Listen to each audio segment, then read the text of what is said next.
Here's a thought for today.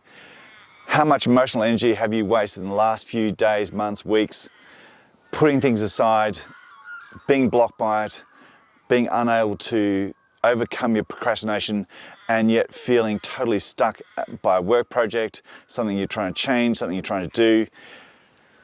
One of the simple things to remember is sometimes if, as Mark Twain said, eat a live frog every morning and nothing worse will happen to you for the rest of the day. Sometimes all you have to do is think back to your youth when, as a child, you were told to eat all your dinner.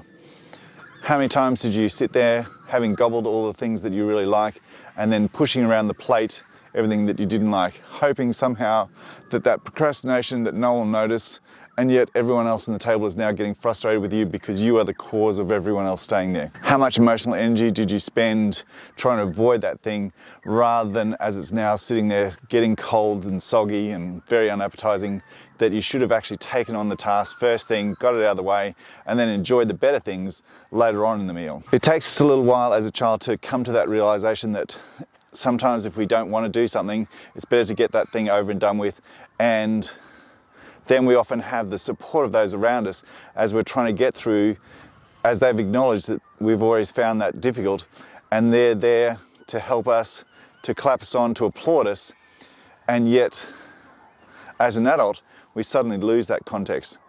So if you're given a hard task at work, sometimes it's better to embrace it with enthusiasm. Other people acknowledge it and they're there to help you. Even if that task can't be concluded, they've seen that you put a good effort in.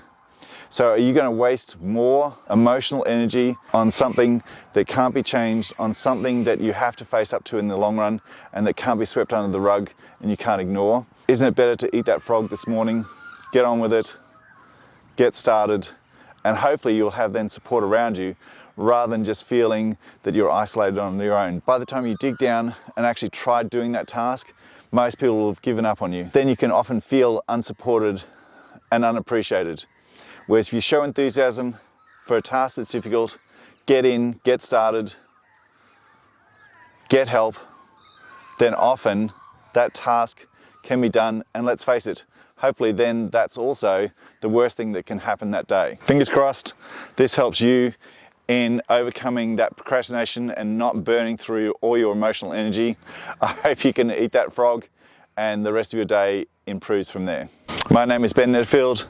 Please like and subscribe. Send me a comment on what you've been stuck with, how you overcame it, how you thought, dig deep, let's just get it on, let's just get it over and done with. No use hiding from it any longer. Eat the frog and have the rest of your day. Take care. Remember to be kind. The most important person to be kind to is yourself.